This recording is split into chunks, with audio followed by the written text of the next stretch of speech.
कितने टाइप की programming language है? 2 types. Yes, there are two types of programming language. First one is high level programming language and second one is low level.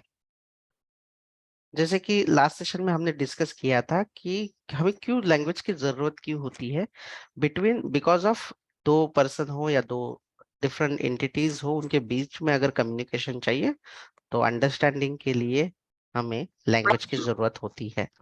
और last session में हमने ये देखा था कि कंप्यूटर यानी इलेक्ट्रॉनिक्स डिवाइस, जो कंप्यूटर है उसकी जो लैंग्वेज है वो इलेक्ट्रॉनिक्स लैंग्वेज है, और हमें जो नॉर्मल नॉर्मल हम लोग डिस्कस करते हैं वो है इंग्लिश लैंग्वेज। दोनों के बीच में दोनों के बीच में हमें कम्युनिकेशन करना होता है। कौन सा कम्युनिकेशन करना होता है? सबसे पहले एक जो इलेक्ट्रॉनिक डिवाइस है, जैसे हम कंप्यूटर, इसकी जो लैंग्वेज है वो बाइनरी लैंग्वेज है, और ह्यूमन जो है, ह्यूमन की लैंग्वेज होती है इंग्लिश। तो ये दोनों के बीच में जो है कम्युनिकेशन करना है, इसके लिए हम एक स्पेशल इंटरमीडिएट भी लेके आते हैं, ये वाला। ठीक है। अब हम ये जानने की कोशिश कर रहे हैं कि इंटरमीडिएट जो है ये क्या होगा, और ये जो कंप्यूटर लैंग्वेज है, ये जो प्रोग्रामिंग लैंग्वेज है, इसे किस तरीके से हम लोग पढ़ेंगे, किस तरीके से वन बाय वन डिकोड करते जाएंगे। तो जैसे जैसे आज के सेशन में आपको इंटरमीडिएट के बारे में भी पता चलेगा, और ये जो लैंग्वेज है इसके बारे में भी आपको पता चल जाएगा। तो ये लास्ट सेशन में हमने ये डिस्कस किया था। अब ये जो लैंग्वेज है, जो जिससे हम एप्लीकेशन लिखते हैं, वो दो टाइप्स की है। पहली है हाई लेवल और दूसरी है low level. High level programming language का मीनिंग आप समझ लीजिए। सबसे पहले, जो प्रोग्रामिंग लैंग्वेज डायरेक्टली इंग्लिश में लिखते हैं, हमें किसी भी चीज की जरूरत नहीं होती अंडरस्टैंड करने की कि आपका जो इलेक्ट्रॉनिक डिवाइस है वो क्या अंडरस्टैंड करता है या नहीं।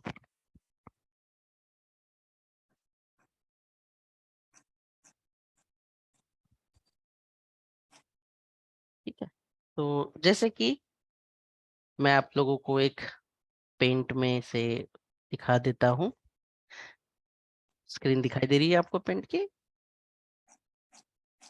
Yes sir. हाँ, Yes. Yes sir. देखिए ये इलेक्ट्रॉनिक डिवाइस है, जैसे कि ये कंप्यूटर है, और ये कंप्यूटर को जो है सिर्फ यही लैंग्वेज समझ में आएगी, 0 और 1 की। उसके अलावा कुछ भी समझ में नहीं आएगा। ठीक है। अब एक ऐसी प्रोग्रामिंग लैंग्वेज होती है, एक ऐसी प्रोग्रामिंग लैंग्वेज यहाँ पे अवेलेबल होती है जो डायरेक्टली कंप्यूटर के लैंग्वेज में ही कोड करती है, यानी कि 0 और 1 में ही वो कन्वर्जन करती है। जैसे कि अगर मुझे फॉर एग्जांपल कि अगर कोई इलेक्ट्रॉनिक बैकग्राउंड से है तो बहुत सारे आईसीज होते हैं, तो आईसीज को भी हम लोग जो आउटपुट या इनपुट प्रोवाइड करते हैं तो 0 1 में ही प्रोवाइड करते हैं। तो जब कोई ऐसी लैंग्वेज है जो डायरेक्टली इलेक्ट्रॉनिक डिवाइस को 0 1 में इंस्ट्रक्शन देती है, एक ऐसी लैंग्वेज जो डायरेक्टली 0 में इंस्ट्रक्शन देती है, उस लैंग्वेज को हम कहते हैं लो लेवल लैंग्वेज। ठीक है। जो डायरेक्टली चिपसेट के साथ कंप्यूटर की जो लैंग्वेज है उसी में हम लोग देते हैं। और बहुत लोगों ने असेंबली लैंग्वेज भी पढ़ा हो, अगर कोई इलेक्ट्रॉनिक्स या सीएस बैकग्राउंड से है तो असेंबली लैंग्वेज 8085 ये प्रोसेसर के नाम है, 8085। तो इसको प्रोग्रामिंग करके हम लोग करते हैं। लेकिन क्या होता है कि अगर आपको कंप्यूटर इंजीनियर बनना है तो उसकी जो आईसीस की इंफॉर्मेशन जो यहाँ पे लगाई गई है, चिपसेट्स जो होते हैं, मदरबोर्ड या जो भी इलेक्ट्रॉनिक डिवाइस, ये लैंग्वेज से अगर आपको काम करना है तो प्रॉब्लम ये आता था कि कोई भी डेवलपर नहीं बन सकता था, नो वन। वही डेवलपर बन सकता था जिन्हें इन चिपसेट का नॉलेज हो, या इलेक्ट्रॉनिक्स डिवाइस की जितनी भी फंक्शनैलिटी है उसका इंटरनल नॉलेज हो। तो इसके बेसिस पे क्या होता था कि जैसे कि अगर आप ये सॉफ्टवेयर अभी भी बनाए जाते हैं, लो लेवल लैंग्वेज से। जैसे अगर आपको पता हो एम्बेडेड प्रोग्रामिंग, या आपके घर का टीवी का रिमोट ये कैसे चलता है, या आपकी वॉशिंग मशीन देखा है, ओवन देखा होगा, कार का रिमोट देखा हो, तो ये कैसे डायरेक्टली हैंडल्ड होते हैं, तो ये भी एक लो लेवल लैंग्वेज के थ्रू ही हैंडल किए जाते हैं। लेकिन उसे इलेक्ट्रॉनिक्स प्लस ये वाले कोडिंग का नॉलेज होना जरूरी है। बट नॉर्मल डेवलपर्स जो ये बैकग्राउंड से नहीं है वो कैसे करते हैं, तो बेसिकली और एक लेयर बनाई गई है, और वो लेयर होती है प्रोग्रामिंग की, यहाँ पर ये वाली लेयर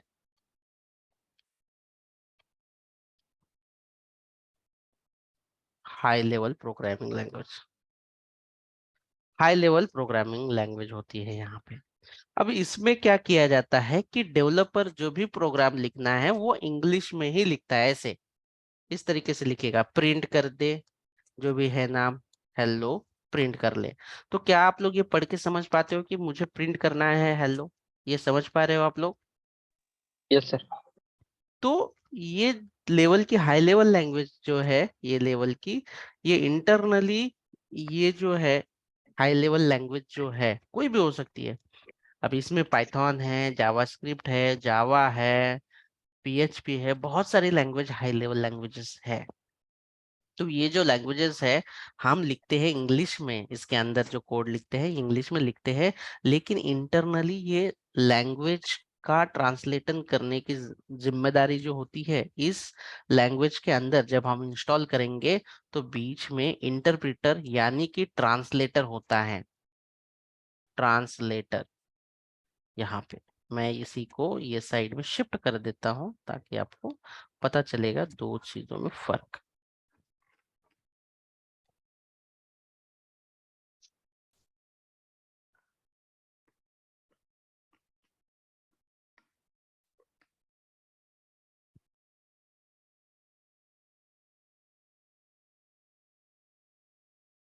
ये इस साइड में हाई लेवल लैंग्वेज को रख देते हैं। तो ये जो कंप्यूटर है, यहाँ पे आपको किसी भी तरह का, sorry,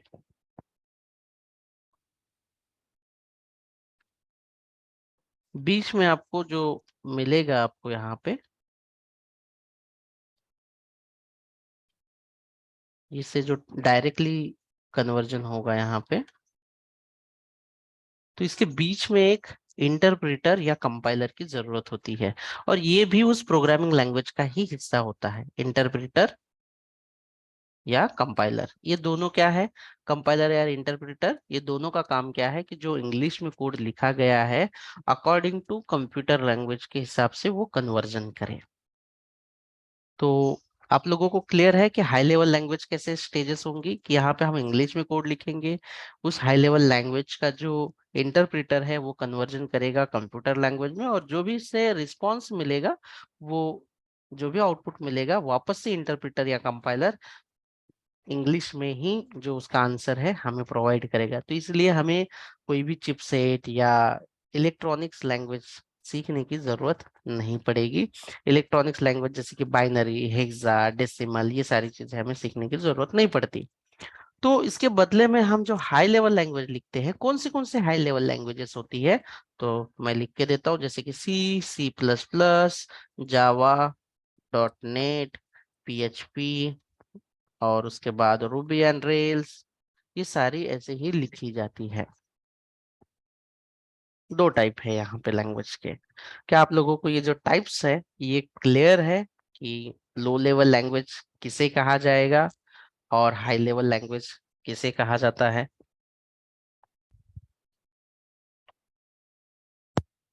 yes sir. Machine code में कन्वर्जन करने का काम जो है कंपाइलर करता है।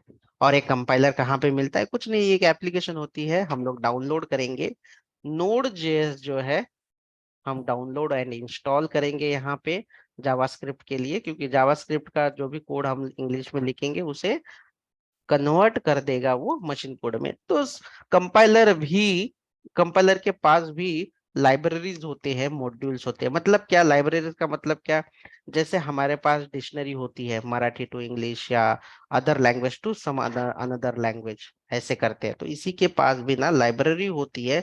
लिखा जाता है कि अगर मैंने यहाँ पे प्रिंट लिखा है और लिखा है लेट्स सी हेलो, तो उसमें लिखा होता है कि ये जो प्रिंट है, ये प्रिंट के लिए मशीन लैंग्वेज के लिए कौन सा कीवर्ड या क्या इस्तेमाल करना है। जैसे कि आप 100% अज्यूम कर सकते हो कि ये डिक्शनरी जैसा ही काम करेगा जो है लाइब्रेरी, और ये अवेलेबल होता है सारा एक ही एप्लीकेशन डाउनलोड करेंगे हम नोड.जेएस, उसके अंदर ही सब कुछ आपको अवेलेबल मिलेगा।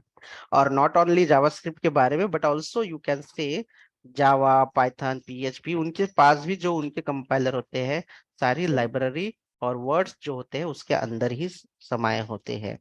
बस हमें मेहनत तो बाकी लोगों ने कर चुकी है, हमें सिर्फ ये देखना है कि क्या इस्तेमाल करने से हम कैसे बना सकते हैं। सब कुछ रेडीमेड मिलता है आपको, सिर्फ आपको इस्तेमाल करना आना चाहिए। ठीक है, तो ये हो गया आपका कि कंपाइलर क्या है। और वापस से एक बार difference between English versus programming language करेंगे। तो आप लोगों को कल समझ में ही आया होगा, लेकिन एक बार वापस से क्विकली रिपीट करते हैं। इंग्लिश लैंग्वेज में 0 to 9 नंबर्स होते हैं, ये शायद हमें सीखने की जरूरत ना हो। क्या ये हमें सीखने की जरूरत होती है? नहीं सर। यहाँ पे A to Z होते हैं, ABCD, और यहाँ पे भी हम लोग ABCD का ही इस्तेमाल करते हैं। तो क्या हमें ये भी सीखने की जरूरत है ABCD?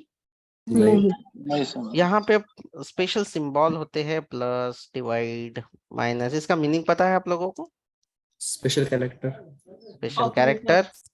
और ये जो है यही स्पेशल सिंबल को, स्पेशल कैरेक्टर को प्रोग्रामिंग लैंग्वेज में जो है सेम काम है इनका भी, equal to, minus, subtraction, division, but उसे हम लोग क्या कहते हैं इसमें? ऑपरेटर। यस, ये भी आपका एक टॉपिक है। नेक्स्ट उसके बाद ये इनका जो कॉम्बिनेशन किया जाता है, जैसे कि अक्षरों को अगर आप जोड़ते हो तो क्या बनता है? वर्ड बनता है। यही अगर सारी चीजों को हम लोग जोड़ देते हैं तो यहाँ पे क्या बनेगा?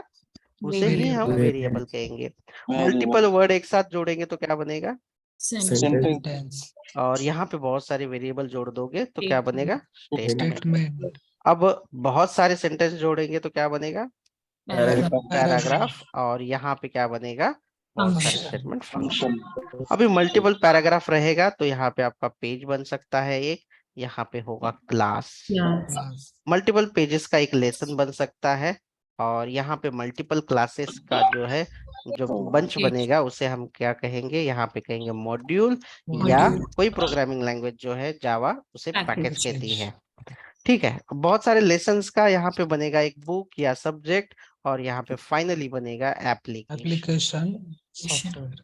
या आपका जो भी सॉफ्टवेयर आप बना रहे हो।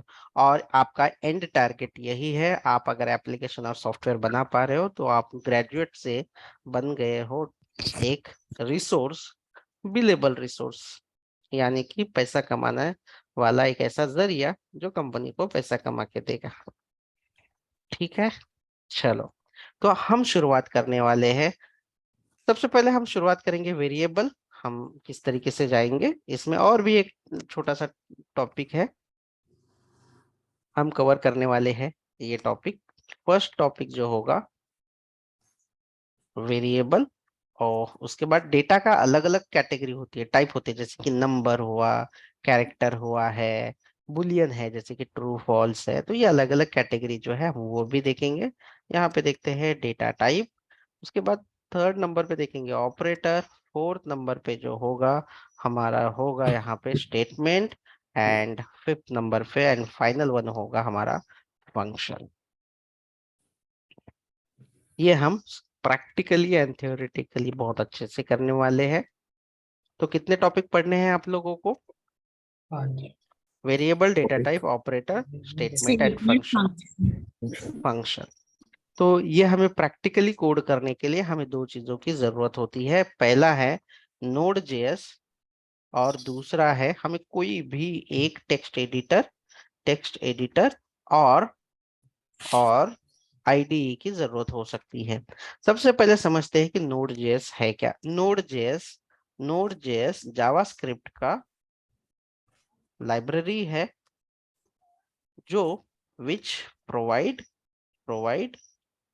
environment to run JavaScript programs. इसके अंदर क्या क्या होगा, इसके अंदर जो अंडरस्टैंडिंग के लिए जो कंपाइलर चाहिए, और ये कंपाइलर का वर्जन है V8। मतलब ऐसे ही इसके कंपाइलर के जो इंजिन्स होते हैं जो प्रोग्रामिंग लैंग्वेज को कन्वर्ट करते हैं मशीन लैंग्वेज में, source code to machine language, ये अवेलेबल है। आप कोई भी वर्जन जो है आप डाउनलोड कर सकते हैं। तो इसको हम लोग सबसे पहले डाउनलोड करते हैं। डाउनलोड, और डाउनलोड करने के लिए आपको क्या करना है, तो आपको होना चाहिए अच्छा सा इंटरनेट। इसका साइज देखते हैं कि कितना डाउनलोड एमबी है, और गूगल पे आपको सर्च करना है डाउनलोड नोड जेएस। क्या आप लोगों को डाउनलोड नोड जेएस लिखना आएगा ब्राउजर पे? हाँ हेलो। सर। और उसके बाद देखिए ये डाउनलोड के लिए नोड जेएस है। आप यहाँ पे एलटीएस यानी लॉन्ग टर्म सपोर्ट वाला पार्ट है। तो आपका अगर विंडोज इंस्टॉलर है यानी विंडोज सिस्टम है, 32 बिट है तो 32 बिट, 64 बिट है तो 64 बिट वाला कर लीजिए। आप यहाँ पे क्लिक करोगे, मेरी सिस्टम 64 बिट है तो मैंने ये 64 बिट वाला जो है डाउनलोड किया है। ठीक है। नोड जेएस को डाउनलोड करने के बाद यहाँ पे मैं आप लोगों को यूआरएल भी देता हूँ, लेकिन इतना तो आपको आना जरूरी है। कोई भी एप्लीकेशन डाउनलोड करना है आजकल के जमाने में तो उतना आ ही जाता है। तो ये लिंक से आपको डाउनलोड करना है तो आप कर सकते हैं, या तो आप सर्च भी कर सकते हैं। और सिंपली इंस्टॉलेशन करना है आपको। डाउनलोड अगर यहाँ पे करोगे तो उसके बाद जो नेक्स्ट स्टेप होती है डाउनलोड होने के बाद, वो है इंस्टॉलेशन। इंस्टॉल कैसे किया जाए आपके सिस्टम में, तो बहुत सिंपल है। आपको ये जो EXE जो डाउनलोड में मिली है, इसमें आपको सिर्फ राइट क्लिक करके ऐसा या डबल क्लिक करके इंस्टॉल वाले ऑप्शन पे या ओपन वाले ऑप्शन पे क्लिक करो।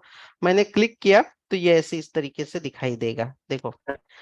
और आपको करना क्या है, ओनली नेक्स्ट। ये जो टर्म्स एंड कंडीशंस है ये इंस्टॉल करते हुए जाना है आपको, ऐसे नेक्स्ट नेक्स्ट और इंस्टॉल। आपको ये ऑटोमेटिकली जो है ये दिखाई देगा, यस कर लीजिए तो ये इंस्टॉल होना स्टार्ट हो जाएगा। क्या आप लोग इतना कर सकते हो, डाउनलोड करके जस्ट क्लिक करना है और नेक्स्ट नेक्स्ट नेक्स्ट इंस्टॉल करना है? Yes sir. Yes Yes, sir. तो ये नोड जेएस का बंडल है, ये सेटअप है। इसके अंदर कंपाइलर होगा, इसके अंदर जितनी तमाम उसको कोड लिखने के लिए हम इंग्लिश में लिखेंगे वो कन्वर्टर करेगा, वो उसकी इंटरनल सारी लाइब्रेरीज को रख देगा और अपने अपने से वो ले लेगा। हमें कुछ नहीं, हमें सिर्फ इंग्लिश में लिखना है, हमें सिर्फ जानना है कि कोड कैसे लिखते हैं, रूल्स। दैट्स इट, बहुत सिंपल है।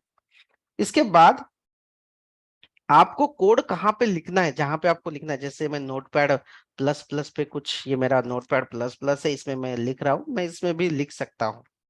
बढ़िया है। तो इंस्टॉलेशन के लिए क्या करना है आपको, जस्ट ओपन EXE फाइल जो भी दी है नोड.js वाली वो, और आपको नेक्स्ट करते जाना है। अब दूसरा है कि टेक्स्ट एडिटर या आईडीई कौन सा होना चाहिए। अभी टेक्स्ट एडिटर मतलब क्या, कि जहां पे हम कोड लिख सकते हैं ऐसा कोई भी टेक्स्ट एडिटर चलेगा।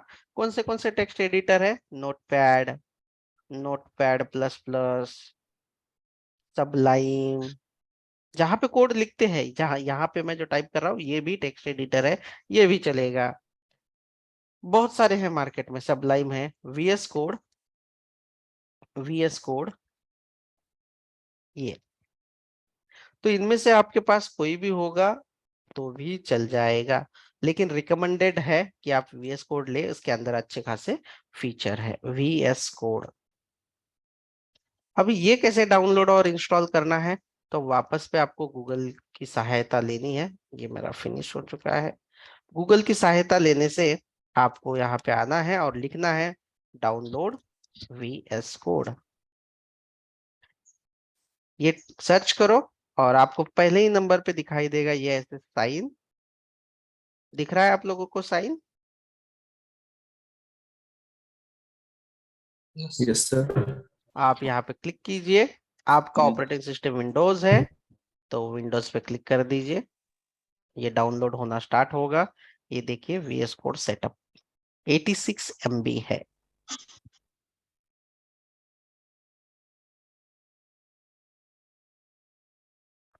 इसे इंस्टॉल करने के लिए आप डायरेक्टली ये जो EXE यहाँ पे डाउनलोड हुई है, मैं इस पे ओपन कर देता हूँ या run as administrator, just open कर देते हैं इसे।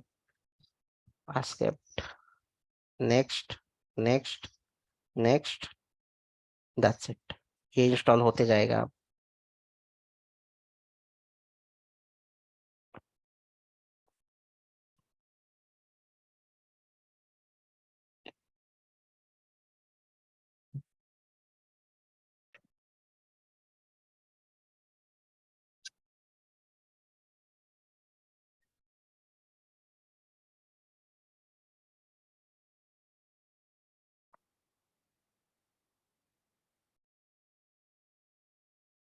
सारा कोड अभी VS कोड में ही लिखना है और अरेंज फॉर्मेट में लिखने के लिए आप सिंपली क्या कर सकते हैं,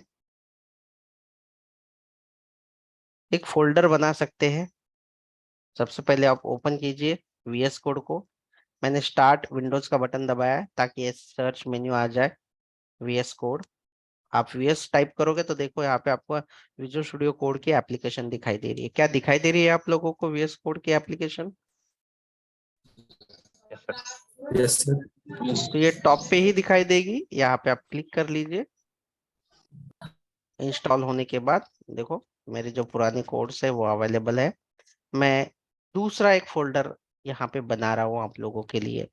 तो मैं ओपन फोल्डर कर रहा हूँ, ये वन टाइम ही आपको फोल्डर ओपन करना है। आप अपने D ड्राइव के अंदर रखिए, C ड्राइव के अंदर रखोगे तो शायद डिलीट होने के बाद इशू दे सकता है, इसीलिए मैं अलग से बना रहा हूँ। आपके बैच का कोड जो है SDE14 है, तो मैंने SDE14 नाम का एक फोल्डर बनाया है।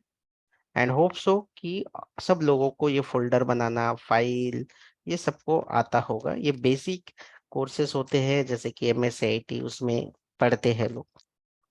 And Yes, sir. यहाँ पे सिलेक्ट फोल्डर किया है मैंने ताकि यहाँ पे सिर्फ मेरे फोल्डर का नाम दिखाई दे रहा है जो मैंने अभी बनाया है आप लोगों के सामने।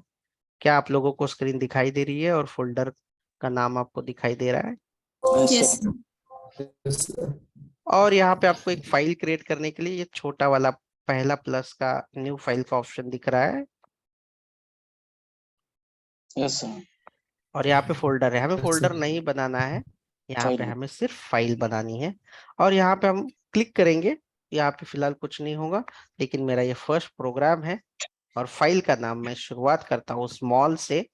और इसका एक्सटेंशन यानी डॉट देके जावास्क्रिप्ट यानी JS होना जरूरी है। देखिए यहाँ पे मेरी सारी फाइल्स के नाम दिखाई देंगे और यहाँ पे जो है मुझे दिखाई देगा मेरा फाइल लिखने का एरिया। तो मैं अभी कोड जो है यहाँ पे लिखूंगा। अभी कोड लिखने के लिए मैं यहाँ पे जो लिखूंगा वो सिर्फ हेलो हाउ आर यू लिखूंगा, जो आउटपुट दिखना चाहिए। तो आउटपुट दिखने के लिए सबसे पहले हमारे पास, मुझे किसी ब्राउजर पेज पे या HTML पेज पे नहीं दिखाना है, यहाँ पे एक कंसोल ओपन होता है, यानी कि ये ब्लैक स्क्रीन जो होती है अवेलेबल होगी मुझे यहाँ पे आउटपुट चाहिए मुझे। तो कैसे लिखते हैं उसके लिए, कंसोल ऑटोमेटिकली दिख रहा है आप लोगों को कंसोल। अगर नहीं आया किसी को तो भी चलेगा, कंसोल डॉट लॉग, ये इस तरीके से लिखना है। और सिंगल कोट में या डबल कोट में आप लिख दो hello welcome welcome welcome to learn first program, that's it. तो ये सिंगल कोट में लिखना है आपको या डबल कोट में, दोनों में भी लिख सकते हो। लेकिन अगर आप सिंगल कोट में नहीं लिखोगे तो ये ऐसा है, रेड में एरर दे देगा, तो समझ लेना कि ये एरर हो रहा है।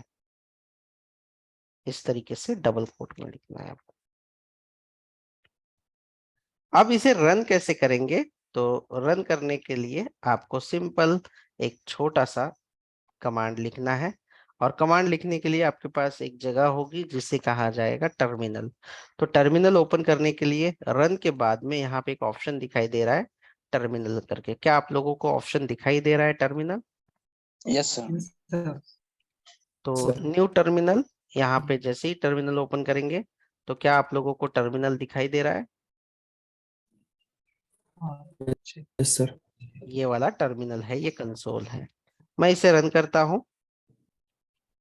नोड लिखना है और आपके फाइल का नाम लिखना है। आपके फाइल का नाम क्या है नोड लिखने के बाद?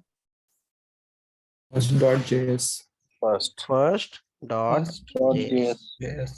एंटर कर दीजिए। क्या आपको यहाँ पे आउटपुट में दिखाई दे रहा है कुछ? Yes, sir. Yes, sir. That's it, ये आपका पहला प्रोग्राम है। अब हम इसी तरीके से शुरुआत से 2-3 ऐसे प्रोग्राम लिखते जाएंगे।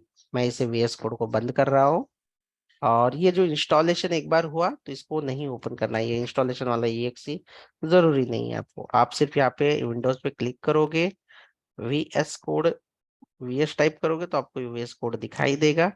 और मैंने एक बार अगर ये फोल्डर सिलेक्टेड किया हुआ है तो ये फोल्डर भी अच्छे से दिखाई देगा, वही रहेगा। मैं वापस से एक न्यू फाइल क्रिएट कर रहा हूँ जो होगा second.js नाम का, और मैं यहाँ पे कोड लिखता हूँ वापस से। आउटपुट दिखना है मुझे तो console.log, और मैं लिख देता हूँ हेलो सूरज, ऐसे। अब इसे रन करने के लिए कोड तो लिख दिया मैंने, रन करने के लिए क्या करना होगा, मुझे क्या लिखना होगा?